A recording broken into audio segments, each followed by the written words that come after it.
and gentlemen, welcome to the Real Estate World Podcast. All right. We're live. So, sorry, we got about a minute delay here. So, waiting for our guests to get on the live stream here.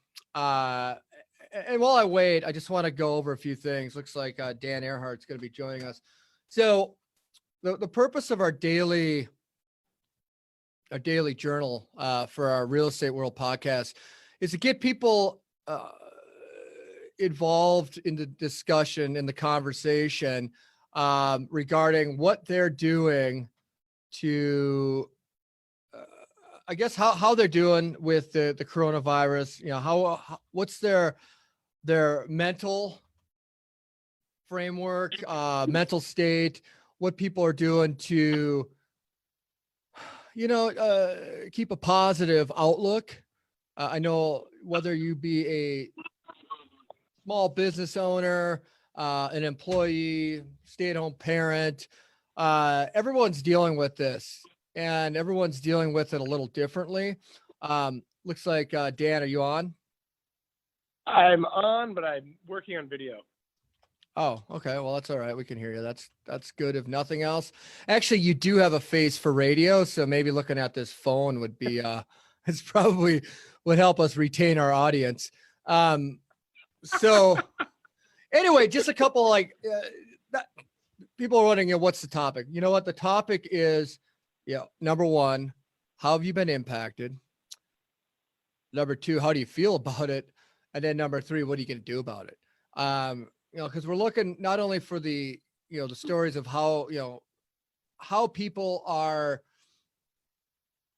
what are the challenges, how you feel about them, what are you going to do about it? Looking for some solutions, and hopefully through this process, other people can get some insights as to how they can also benefit from this. So just want to make sure my sound is coming through here properly. Jeremy can hear us. Good. So a couple things, housekeeping items. Right off the top, I want to read this article from Finance and Commerce. There is a as of March 23rd, yesterday. It says, even in the depths of the 2008 financial crisis, Minnesota workers never had a week like this.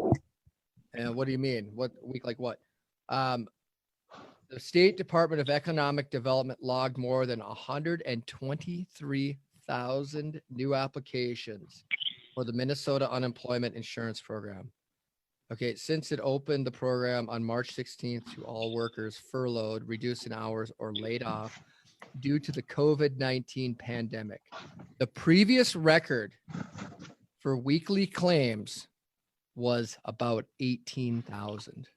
So the previous record for claims for unemployment insurance prior to this past week was 18,000, about 18,000. Last week had 123,000 claims. Wow.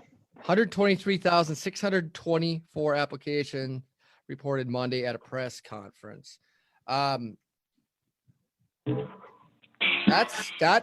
is just an alarming number. I mean, for those that don't believe, and I don't think there's anybody, unless you're like living in a mud hut somewhere in IU. Minnesota. Would it be mud Baudette? Yeah, an igloo in Baudette.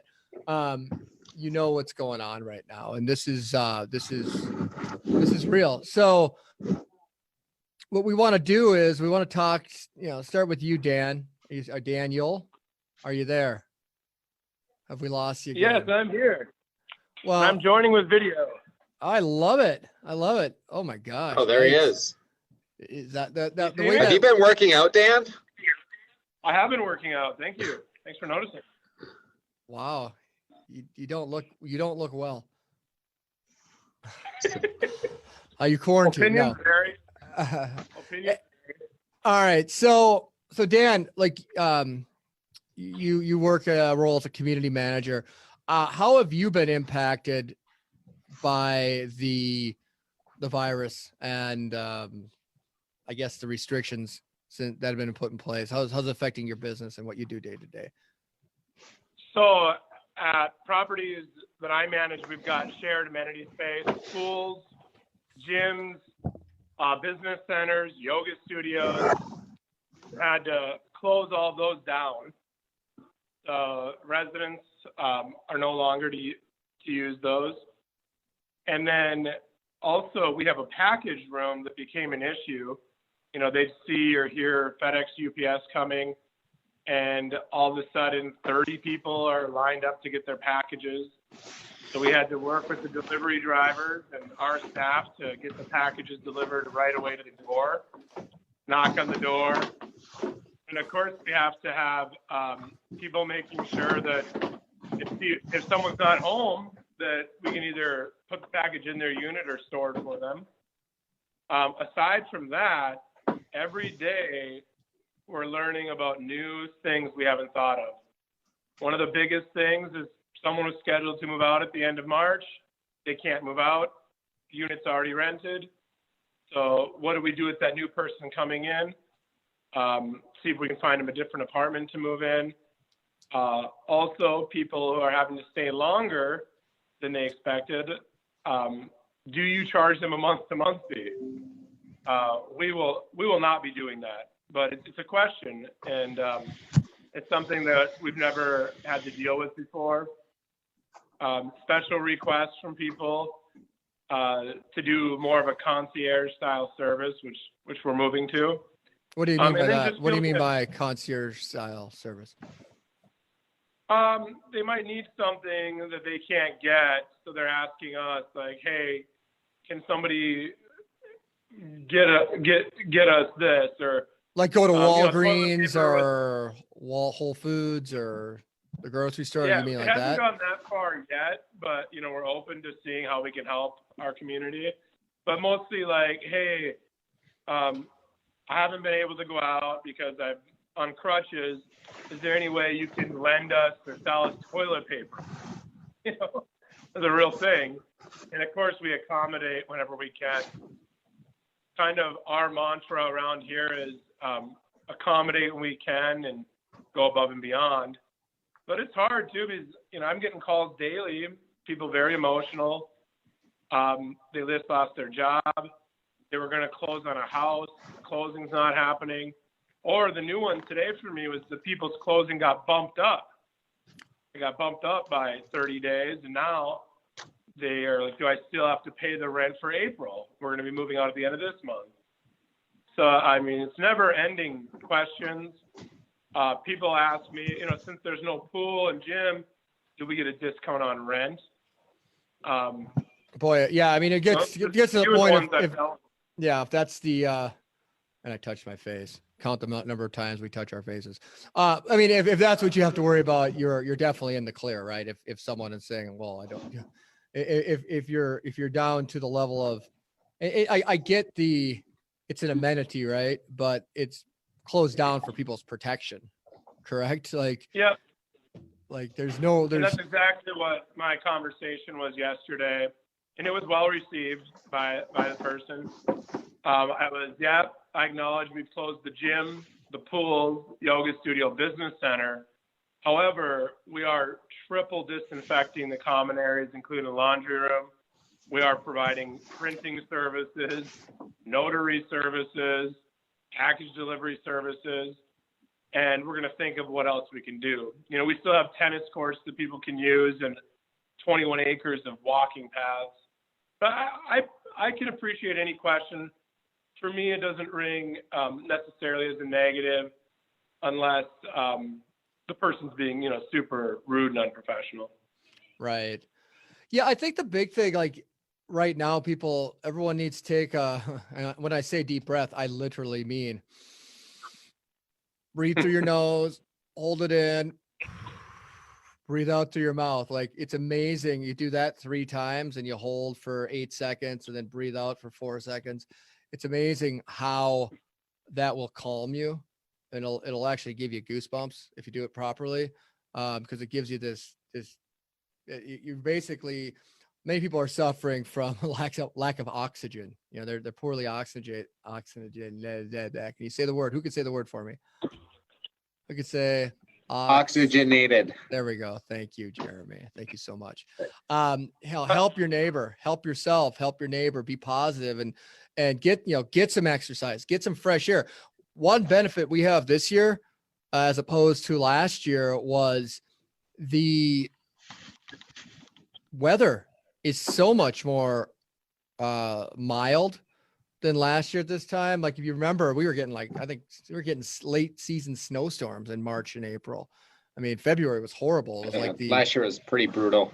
yeah. So here in Minnesota, we're very fortunate. So you can get outside. Yeah, I know that, there's other issues, right? The walking paths around the lakes in Minneapolis, apparently we're quite crowded this weekend, but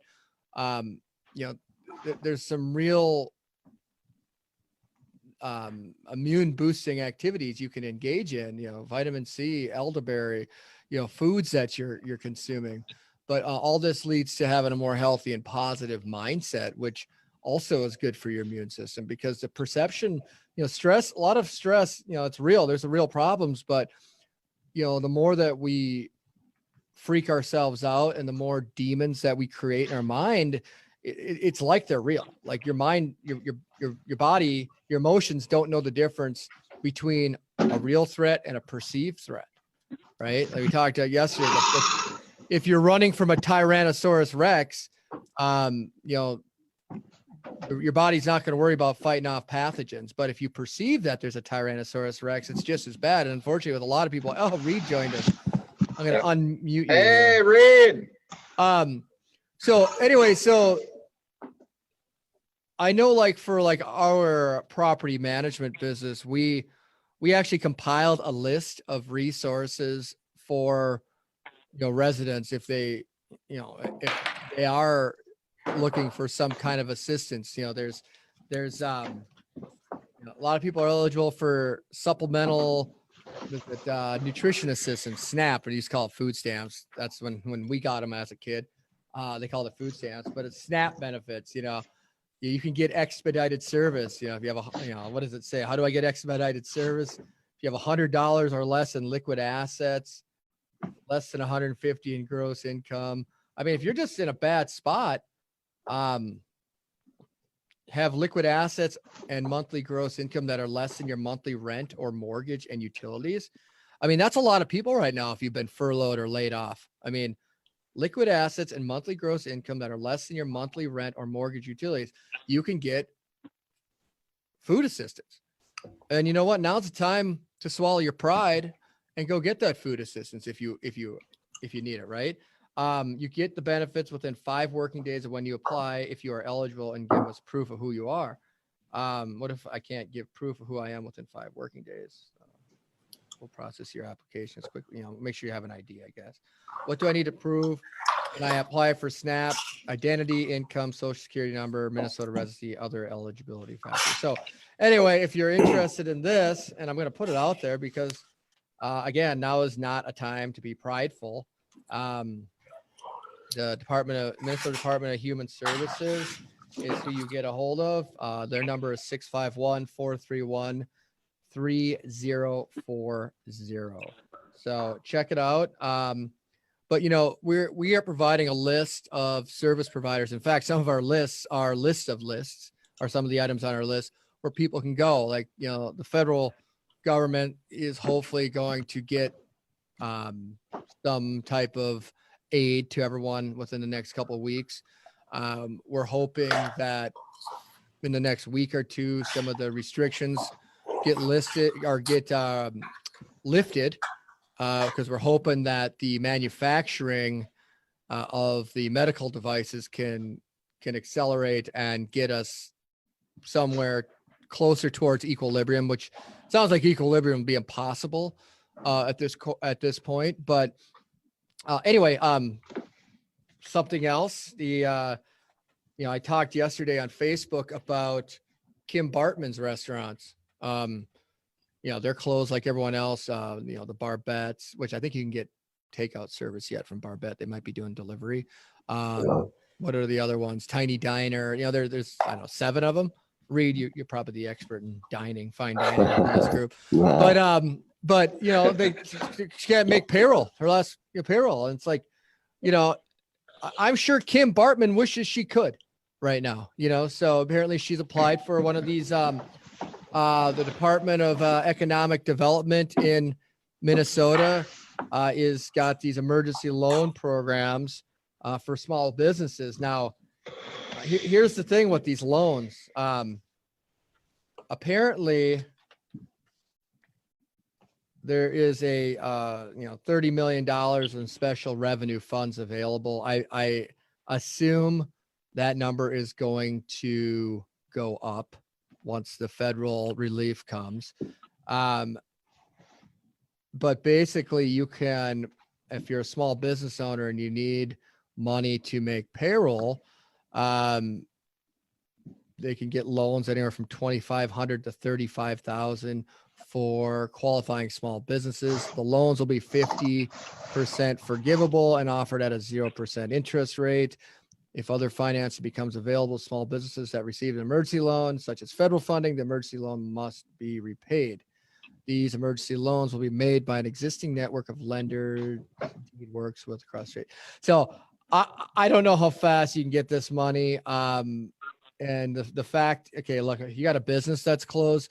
The issue I have with this is that if you're not anticipating bringing in any revenue, even if these are 50% repayable, how are you going to pay it back? So I'm not saying it's a bad thing. I'm not saying it won't work for some people. 50% forgivable is still good. But if you have no revenue, why would you even take out a loan? You pull up stakes and say, you know what, forget it. I can't do this. And I know that sounds draconian, but you basically, you got a gun on the table, you're going to walk away from the table or you're going to shoot yourself with it. So, anyway, thoughts on that, gentlemen? Well, I mean, I walked away from the table. Reasonable? What's that? Well, I think what you said, why would you take the loan if you're not going to have any revenue? Sounds responsible. But I'm not saying that these but people honestly, shouldn't be paid. I think they should. No, I think a lot of people would more so kind of go the hope factor and take the loan, thinking realistically, yeah, I'm not going to have any revenue, but let's see what happens, if I'm going to have to repay it, whatever, and then bankruptcy, they'll be forgiven of it. Right. Yeah. It really depends on the terms a little bit. Yeah. And I think the federal program is probably going to have fully forgivable loans to small businesses because, we talk about restaurants, we talk about hospitality, but what about, people selling art, crafts, who's shopping? Yeah. Yeah. Nobody. I mean, what about,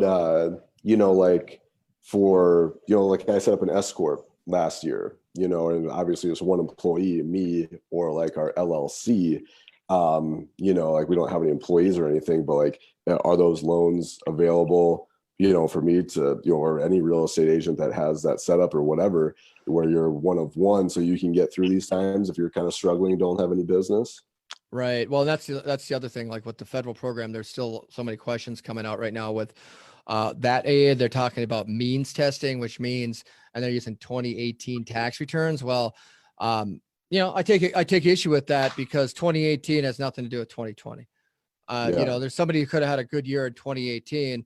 It could be completely on the ropes right now, unable to make their mortgage payment, unable to pay their employees, unable to buy food. And that's why I keep saying, don't be prideful. There, if someone private message me if you want, I'll give you our list. If you don't have to be one of our tenants or in someone in my, if you're in my sphere, I'll give you the list. Maybe I'll just put it, the link on our Facebook page. Anybody can look at it. So by the means test, do you feel like if you had a good year in previous years, or you have good income from previous years, apply for one of those loans or whatever, now you're more likely to get it or less likely because, you had good income, you should be fine? If you had good income in the federal grant program, they're talking about anywhere from $1,000 to $1,200, $1,500 per adult and around $500. And these numbers could be updated. So just Yeah. I don't know. saw Nobody it. troll me. And if you do know the actual Yeah. answer of a bill that hasn't been passed. No, it seemed like that's what was But- in the bill yesterday. Yeah. So say a family of 4 gets $3,000 for argument's sake, or $3,500. Mm-hmm. But if you've made more than $75,000 in 2018 as an individual, or I think 150 as a family, or whatever number, you wouldn't get. They'd either phase it out, or you wouldn't. It's get 1,200 anything, flat. right? It might be just nothing. And what I'm saying is, there's some could have been somebody who, flight attendant, hotel manager, restaurant manager, worker, whatever, where their family made more than that, and then they could both be unemployed right now, and you'd be eligible for $0.00. Right. And that's, like, obviously they got to put the cutoff somewhere, right? Right. But when you means test from 2 years ago, it doesn't really have much insight on what's going on today. And literally no. I mean, usually unemployment's at an all-time low, was in 18 or 19. Likely the economy was plugging along fantastically. Likely anybody or most people were doing just fine in 2018, and they're likely the biggest candidates that need help now. And the problem is people tend to, we tend to over leverage ourselves when things are going well. I mean, I'm not 100 years old. I might look like it, but like I remember 87 Black Monday. I was in junior high. I remember in the 90s there was a credit crunch. It was I think it started in like Southeast Asia, like all the tiger economies and stuff. There was this credit crunch where people couldn't get money. Even in the US, things got really tight. And then you had, the Y2K, and then the .com crash in 2001. Then we had 9/11, and then we had the Great Recession. So this is, we've been through a few things. If you guys were sentient beings for the last 30 years, you've experienced some things. I have not seen anything like this. I have not in my lifetime. And now keep in mind, well, the closest thing was growing up on the farm in the 80s. We grew up on a family farm in Minnesota in the 1980s. And that's when like 50,000 family farms went out of business. And that, like, there were like farmers like grabbing guns and shooting bankers. It was crazy. Like, it was bizarro world. And I grew up in that environment. Jeremy was quite young. Not saying it got any better for him as, the years went on, but, it was, people, we had no money. We were like literally broke for a decade. And, that was pretty horrible for us, because this economy had gone in the 70s, was quite robust in the farming industry. And then in the 80s just flipped, and it just was in the tank. And it really never has gotten that much better. There's been little spikes here and there, but this is a global thing. This is this isn't even just like all industries in the US that are getting impacted. There's going to be a few companies that'll do well, right? Amazon is hiring right now. Domino's Pizza is hiring, right? Because everyone's staying at home. Yeah. Post office is probably hiring, right? FedEx, I would imagine. Target just issued raises. What's a lot that? of people are getting raises. Target and the supply chains are issuing some raises, which is nice. Yeah. You want to drive a truck and do delivery right now. There's opportunities there. So, there are areas, there are places you can go if you want to work. And I think get hired pretty rapidly. In fact, I put the temp agencies on our list too, for people, and go to Amazon and see. Yeah, I think Amazon is a good place. Also, who's delivering for Amazon? So if you're looking for something you want to stock delivery trucks, I would check with UPS, FedEx, really any of those logistics companies, because their business is probably spiking right now. No, not probably. It is. Right. Anything that does delivery right now is likely going to be in need of help. I have a client that's worked for the post office for the last 5-6 years. Loves it. Loves having a route. Especially if you like walking. Especially good weather always helps. You get to be active. You get to pop on the headphones, and I don't know.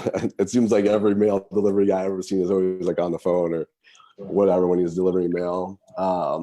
And between that and they have really great benefits. It's government and everything, so you get really good benefits and everything. And I'm sure there's part-time work and full-time. It's like, are you gonna make a career move? you know, now. I think, you know, if you look back into 08, a lot of people got laid off. They were used to their really high income and they were really reluctant to switch up to some, oh, like I want what I was making, you know, and 2 years later, like that shit don't exist anymore. No, it like, you're doesn't. going to have to swallow some pride and get ahead of the curve, you know, and they're on unemployment. That is basically, oh, if I take this job, I'll be, you know, making the same as unemployment. So why would I do that? You know, I don't know if that's. Yeah, it's a personal choice, right? Everyone has to decide. Like for some people, it's a matter of pride. I want to work to earn a living. If this is a true shift in things, which, yeah, if you remember 08 and you think that this is something, you know, larger and more crazy than that, you should know to get ahead of the curve this time. Yeah. I agree. Like, gosh, I remember 09, 2010, I was shoveling snow, you know, with guys from my office. You know, the real estate industry took a huge, you know, it was in a huge recession, right? And we pivoted quickly, but I took pride and I burned it and said, you know what, I'm going to do whatever it takes to make sure that, you know, we get out of this. You know, it's just so different. Like this time around, it's so different because like even in 2008 or 9/11, what we did is we got together with our friends and our family, right? Like it was, you know, you went to your friends and your family for strength, and you went to the restaurant, your bar. Now you can't do that, right? And it's like, it's so counterintuitive to who we are, you know, as a species, right? As, you know, like we're social beings, most of us, except for Dan. He's in the room and any darker in there. Gosh, could you get the owners to invest in some light bulbs? The times are tough. Thanks for sending me the link 1 minute before I was supposed to. That was a test. I think, how do I share my screen? Here we go. I was going to say that, you know, we met with the people This is who have the interest with, you know, my company, and the overall theme is basically that nobody knows what to expect. No, I know. You see who you're competing against right now, Dan? I don't even know what he's doing. This is when Reed got into the real estate business. Yes. June 2014. This is actually, I got licensed. Well, I started doing leasing 2013. Finally, Scott told me my zero interest loan in getting, so I got licensed April 2014. Yeah, you did. You were on the same plan Jeremy was. Yeah, Jeremy, exactly. he went paid for his license with my money and then didn't do anything with it. Well, you offered it. Yeah, but then I'm like, okay, guess what? That wasn't a gift. That was a loan, and you're gonna owe me this money. Like, and I paid you back. But the second you sent me an email that said read 0% interest, and I paid you back that email. Like, exactly, but you needed. It just proved the point that when it's not your money, you don't care. Like when it is your money, right? Hell yeah, everyone knows that.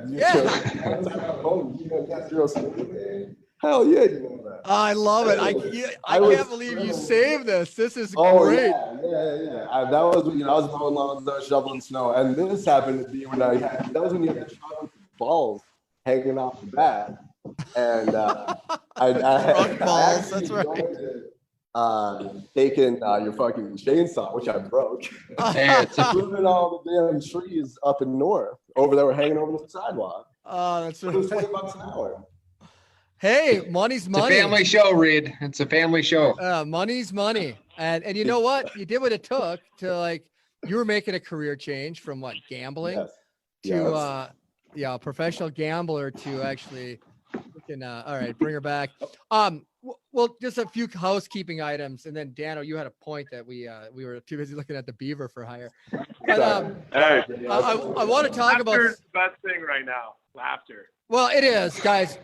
Look, everyone's under stress. You got to laugh. Like, there's some very inappropriate jokes going around on text, and you know what? None from Scott. Not from me. Just beware if you get any links from Scott. Don't click on the link. Yeah, it's getting very well disguised. It's just like, this seems like information I need to know. It says it's a YouTube link. It's not. Hey, my phone gets hacked often. Okay. Yeah, dude. I stopped even replying to these people from Asia, Malaysia. Those Malaysia. iPhone 11 pluses are very It's- susceptible to It's hackers. always Yeah. Reed. I'm busy right now. I need you to do something for me, but I can't take a call. Yeah, exactly.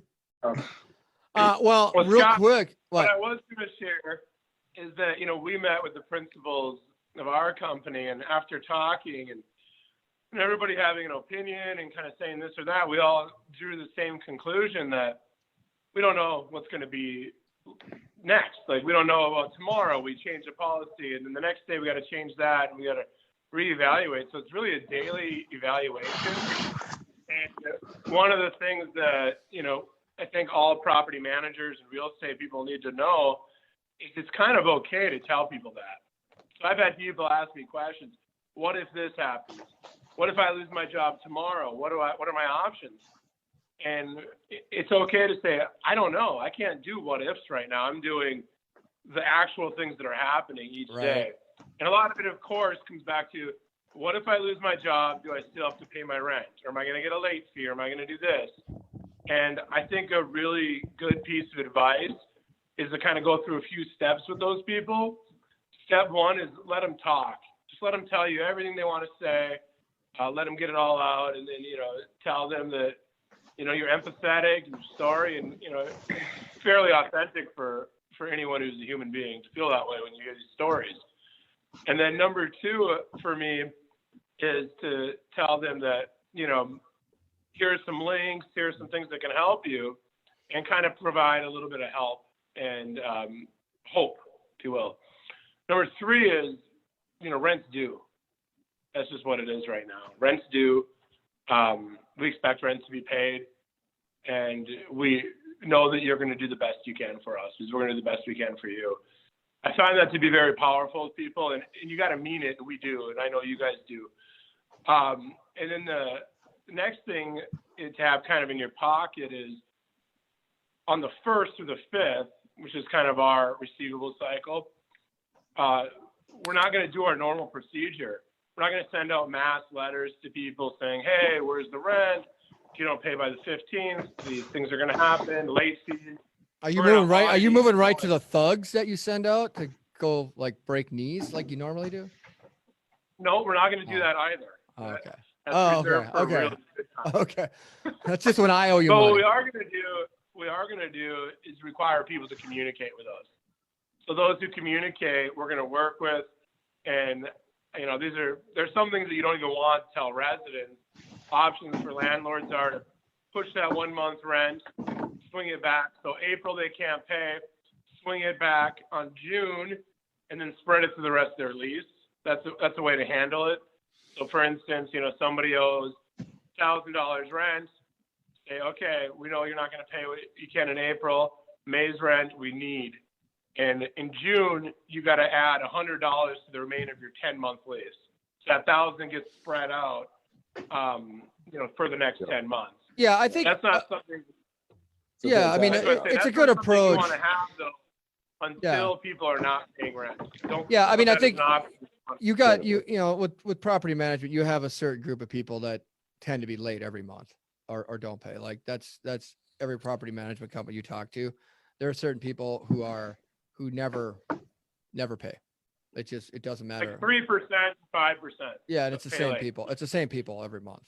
And interpret that how, apply your worldview, what I just said, and be offended by it, or I've been there. be enthused by it, or whatever you want. It's just a fact. Nothing's meant by it other than that's just, It's got like a grace period, people. Yeah, and sometimes you get a grace period. Sometimes, I paid the late fee last month. I got to do it again. It's worth it. yeah. I mean, I won't name names. Somebody's rented for me for 5 years. I don't think he's ever been on time, and it doesn't matter if the day ends with a Y or with an S. It just it's just he's think of that one. Monday or Mondays. But what the reality is that you as an organization, like you got to have a plan, right? The key is you have a plan and how to deal with what's happening. And the number one thing you talked about, empathy, like yeah, like let everyone know, like we get it. And you know, they're going, a tenant could be going through a hardship.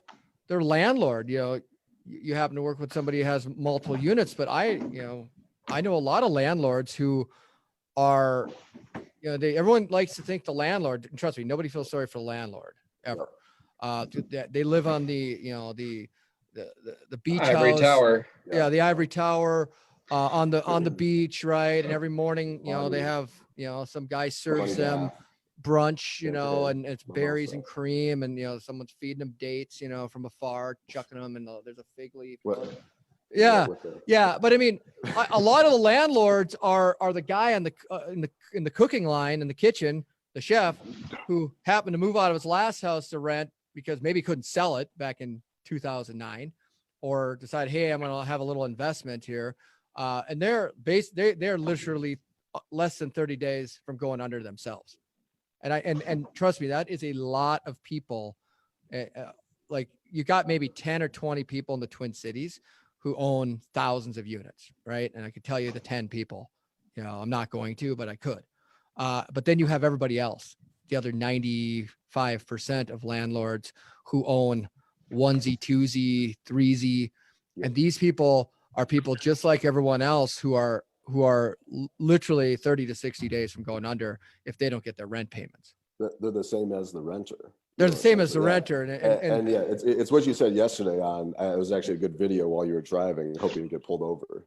Not yet. Not yet. I'm going until I do. I mean, communication is effective. You know, if you're ever given a loan to a buddy or like renter, yeah, I mean, like it doesn't feel good when people just go silent. If you communicate, hey, you know, times are a little tough. You know, I'm working on getting you the money. You know, we'll be on the first, we'll be on the third. Absolutely. It's also like it's two-way. You know, it is essential that this idea of like, you know, the landlord with the foot on the tenant's throat goes, because it's both ways. You know, and what you said yesterday, you don't pay the rent, and it's not just like, oh, you know, give me my money, but then the landlord can't pay X mortgage, whatever it is.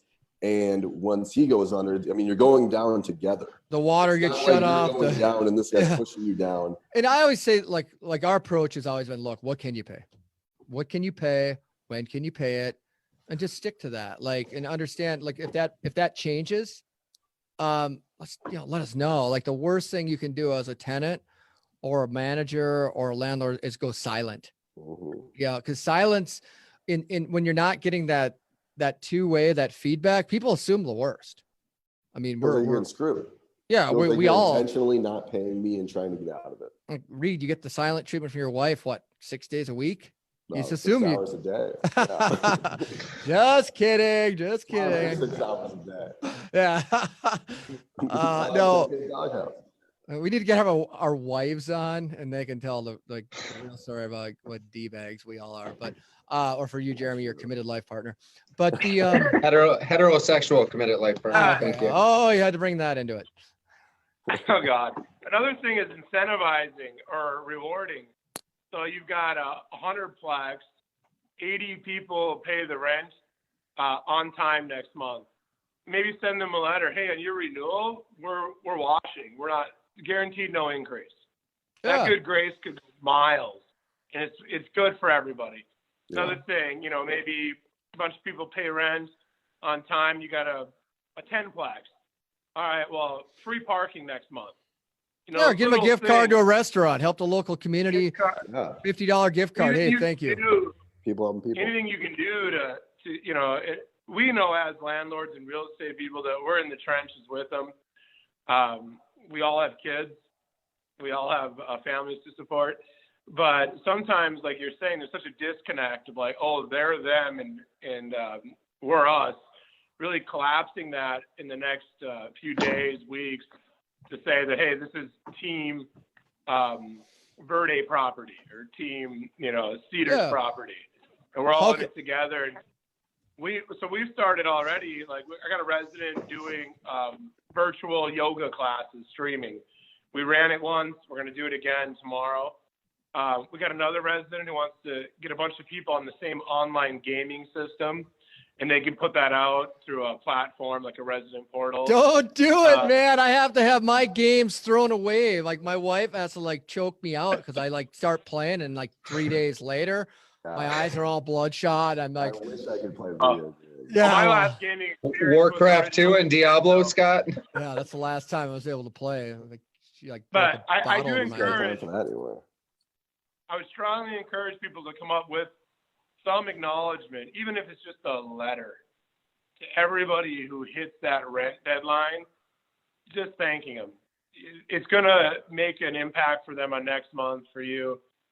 They're really doing their part to pay our staff, our bills, keeping operations high. The last thing we want to do is have to cut down on operations.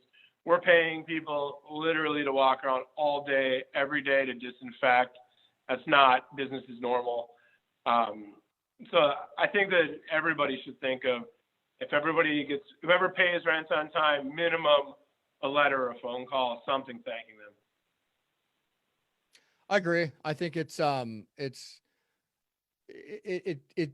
of those, I don't know that I love the phrase, but pay it forward type of things that, and if it's a handwritten note, it's even better.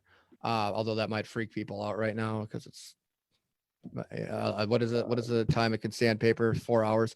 But I mean, but a handwritten note, a gift card from a local restaurant. I hope they all reopen. And say, look, when things get back to normal, go unwind and have a little a treat on us because we appreciate you. Like, tell you what, little acts of kindness, of appreciation like that are really, they're underutilized and they've kind of been lost in today's like tech culture where everyone's socially distant. Even when we weren't social distancing, right? Never in history have we been less connected, even though we have this thing to connect with, right? Yeah. It's just, it's really given me a moment to pause and think about, when things die down, what can I do to be a little more connected with people? Like, like there's all this online marketing crap. Well, maybe instead of investing so much money in that, invest a little more time into going and doing something that I enjoy, go join Toastmasters so I can be a better public speaker, right? Go join, I don't know, a club. Think of a club, Dano, with a knitting club for you, I suppose. But, Actually, I just got a Reed would be Porn Anonymous or something, but yeah. I just got an invite from my Rotary Club for tonight. It's a virtual happy hour. Virtual happy hour. That's Great. right. Oh, My mom so swank of you, Rotary. Sounds terrible. I want to say can't- one Chamber other of idea Commerce. about the thank you is you get fun with it too. Get creative. You got to know your clients. But sending like a roll of toilet paper would be kind of funny with a thank you. Or you got a lot of clients, maybe a few sheets of toilet paper. I mean, that'd be kind of funny. Toilet paper Something with like your that. face on it. Too soon with the toilet paper. You hoarder. Yeah, with your face on or your logo. Oh, wait. Well, we had these. These are kind of Yeah, funny. money. Yeah. Oh yeah, there you go. Yeah. We had these. I Is bought that the these last one you have now? Hilarious. Yeah. a couple months ago. Yeah, the $100 bill on Yeah. the toilet paper. That's actually, yeah, Like that'd be this cool. will probably offend somebody, but Yeah. yeah. There you go. Yeah, pay your rent with that. Well, real quick, I do want to talk a little bit macro stuff. Anything else to add, you guys, about positivity? What are you doing? Well, no, yeah, I did kind of want to talk about a couple ideas myself. Right now, I mean, really, things are still going strong, and I know that it's likely to be a pause. But if you saw one of the emails from, I think, Marv, I think it was labeled with the open house restrictions, but it had data down there, so like listings are kind of tapering off. But really, if you look at the graph, they're up from. I can try to find it real quick, but well, sales are like things are hot, like in the real estate market right now. But I sent an email to some clients, because that's the other thing, sending personalized emails with clients, just like to renters to let them know that, hey, how you doing? Hope all is well. People that have told me, 6 months ago, hey, yeah, I'm planning on selling and buying new or whatever, number one, like, hey, how are you doing? Number two, have your plans changed, or likely you're kind of considering like, what should I do? Feel free to reach out to me. It's obviously a lot of uncertainty, but we can get through this together, yada, yada. But really, yeah, under 300K, like usual, or 350, even 400, things are still hot, like multiple offers and stuff. And I would assume that that's about to end, or at least come down a bit. But yeah, what the greatest the threat to the marketplace right now is people not selling, right? They're just saying, I'm not going to list my house. Low listing environment. But yeah, like, I don't know how they label this according to our new data. This is showing this decline. But listing pop out this this email. You know how to do that? Are you talking to me? Yeah, you. Didn't I share this? The other read. No, I can see it, but make it bigger. Oh, make it bigger? There you go. There you go. Yeah, obviously it's coming down, and this, I don't know what the last date is of that, the 20, shit is happening day by day, but this is listings, well, notice listings are coming down, but look in February, or January, obviously, like, if we stay above where it began, and well, I don't, it's obviously going to come down a bit and likely keep coming down, but as of right now, things are still hot. And if you have to transact, with low interest rates, you might want to push the gas and get it done, get a low interest rate. If you think home prices are going to come down on your, buying, you might be able to catch a little bit of a fortuitous drop, a seller that's scared and needs to sell. But you might want to get in and get out quick before things really come to a screeching halt, if they're going to. And selling, you're probably going to get multiple offers.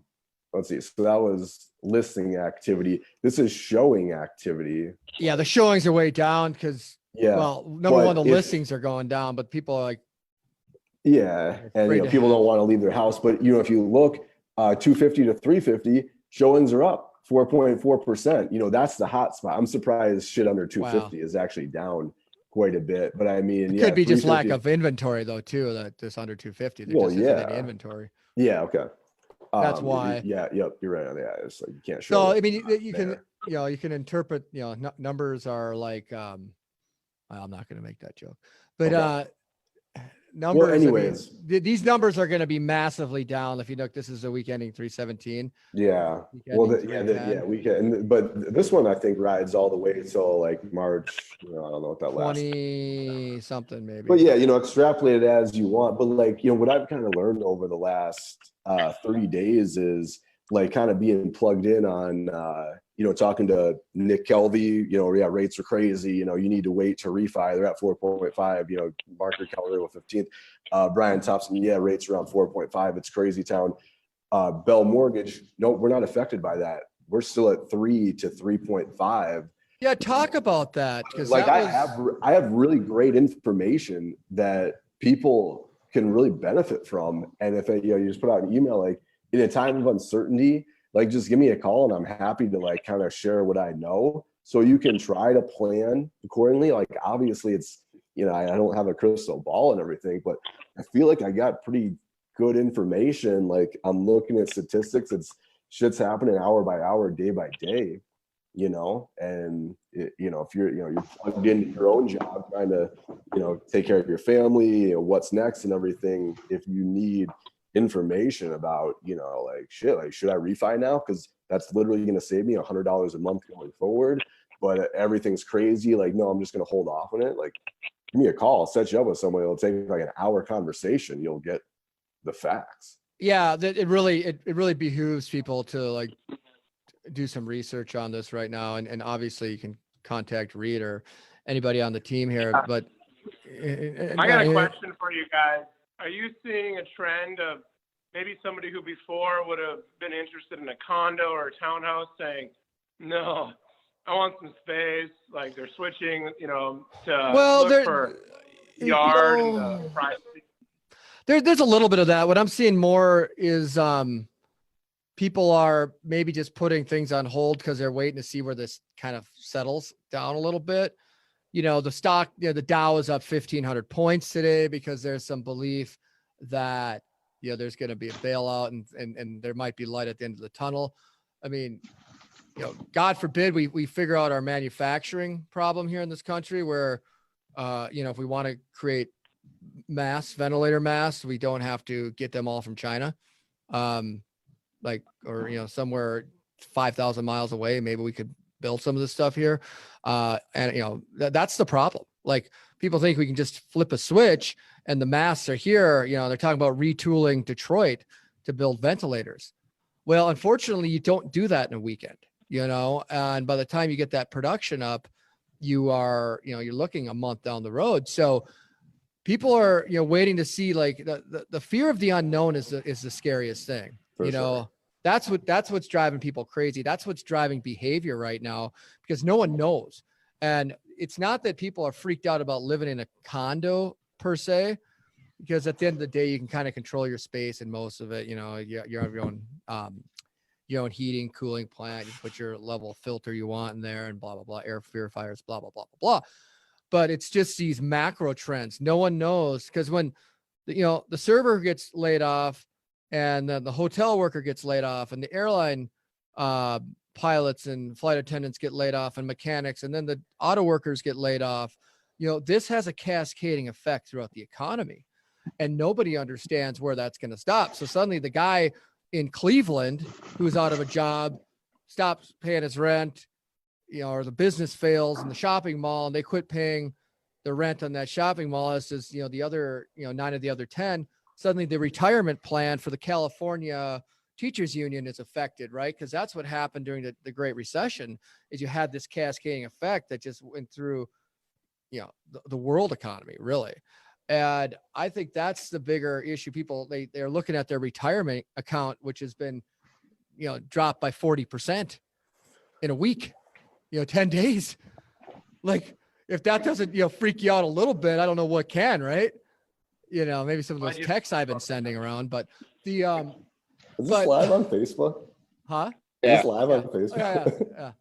So we're authentic. We're not gonna. I do like that. Yeah. You can call us a lot of things, but we're not fake, right? That's right. This isn't fake news, folks. These are our real opinions. All right. So, but I mean, now the Dow's up because people think there's going to be some kind of a short-term financial stimulus package, but they're talking $2 trillion, folks. $2 trillion. Does anybody even understand what $2 trillion looks like? I don't. That's massive. But here's the thing. It's not going to be enough if this goes 3 months, right? It's not enough. So the money multiplier effect, I'm not going to get into economics, but I mean, me not spending $1 today on something means like $4 not being spent in the next month. So it's massive. So, and where do you, we talked about this yesterday, where do you balance I'm being cautious, overcautious, not cautious enough? I'm being, am I being sympathetic, overly sympathetic, not sympathetic enough? Like, where's that line? Nobody knows. Like, and it's easy, for us to go troll people on Facebook and say, you're too mean, or you're not mean enough and stuff. But that's what's driving behavior right now. More so than, and to get back to your question, Dano, is more so than where am I going to live is, should I move right now? I have people asking for, instead of signing a year lease, they're saying, well, I know we're talking a lot about rental today, but it's just the topic du jour. Tomorrow we're going to talk about guns, I think. But the thing is, like, we have renters who are like, wondering, can I get a month-to-month lease? Because we are hoping to buy a house this year. And we just need a couple of months of, number one, see if we still have jobs. Yeah. Do we have any retirement left? I mean, if the Dow goes to zero, well, I'll tell you, we'll move forward tomorrow's home protection topic to today and talk about guns today. But I mean, really, like, how scary would that be, right? If everything collapses? I don't think that's going to happen, folks. Like, there's no, but I mean, how do we, the hardest thing to protect right now is your mindset, right? And protect, the only thing we have to fear is fear itself. Yeah. That and Tourette's syndrome. But the reality is we've got, gosh, if I just start swearing now, that'd be greatest. if you've seen What About Bob, you know what I'm talking about. The movie What About Bob, one of the greatest movies of all time. But like fear is debilitating, right? Fear leads to stress. Fear leads to anger. It's like the Yoda thing from Star Wars, but it really does. It takes you down to dark places, and isolation helps. It begins to, once, if you're isolated, if you're not reaching out to folks, heck, even if you're nerding out and playing video games, it's better than sitting in a dark room by yourself, like contemplating all the bad things that can happen to you. So anyway. Yeah. I think it's important for people to worry about their area of influence rather than their area of concern. Like anytime I'm starting to get overwhelmed. Where did you read that? That was good. There's no way that's yours. That's not mine. It's not mine. I got it from a Joe Rogan podcast. He was talking to a Navy SEAL. I wish I could remember his name. That Jocko Willink? Listen to any Navy SEAL talk about these times. They know a lot about survival, obviously. Right. But whenever I'm getting overwhelmed, I give up the area of concern. Because there's not much you can do about the concern, the economy, all these big things. But your area of influence, you can, like, go for a run, give your kid a big hug in the morning, make them some special breakfast, call people from high school or college that you haven't talked to. It can be kind of great. And one of the things that I think everybody should focus on are what good could we bring today. I was talking to Scott earlier this morning. I'm going to start tipping and have started tipping people who are working, like the drive-through people, the grocery store people. You are one of the cheapest human beings I've ever met, and that would, like, if you start tipping, then I know it's over. My cheapness is out of necessity. Just an idea. My phone's gonna die. There was a woman at the grocery store yesterday that tried to help me find an iron supplement for my kid. Couldn't really find it. Then I went and asked the pharmacist. She helped me find it, and it was kind of right next to that woman that took me around and tried to help me find it. And I walked away, and I turned around to go back and tell that woman thanks, so she didn't think, I had to go get someone else. Like, you didn't help me out. Like, she actually took me right to. I just didn't know what I was reading. Because then I snapped a picture of it, sent it to my wife, who's the ultimate decision maker. Who actually knows what's going on. But just going back to say thanks, whatever it is. And, people on social media, like, so quick to, people, stay inside your house, pointing the finger at, people that are just doing whatever they think isn't the best for everyone. It's like, you're not really helping. No, you're not helping. No, you just don't know. Don't know. You don't know people's situations. Just stop. Yeah, I think the social media, like, for the most part, you don't react or respond to people like that. I mean, it's usually it's somebody who's scared, and then because of that fear, they become angry and bitter, and it's like it's like trying to pull a bone away, a pig's ear from a dog. They think they're making a difference by trolling other people on social media. It's kind of like buying 50 rolls of toilet paper. You think you just made a huge difference in a time of crisis, which, all you really did is, kept the toilet paper from somebody else's rear end that really needs it. So, and a lot of people, that's how they go through life, right? They just go around shitting on other people and they think that that's helping. And, what's really helping. That's a good point, Reed. Just going up to people and saying thank you, or my thing is, I'm telling people, someone helps you out, or just that you see them cleaning something. Hey, I appreciate you. You can tell by their you can tell by their facial expression. You can tell by their facial expression after you say it that they're not used to it. Right. Why'd you say that, weirdo? Yeah, exactly. Being authentic here. It's like when you're walking on a path and there's like no one else, and you come across someone and they shuffle to the other side of the woods. That's right now. It's just weird. You're like, there's nothing wrong with me, But everyone's giving everyone these weird sidelong gazes. A couple of weeks ago, when my mom was up here, there was an open house by my house. We rolled through quick. We were on a bike ride, and we kind of departed from the real estate. And my mom said, "Be well." And you could just tell the real estate was like, yeah, Thanks. Just kind of caught it off guard. Yeah.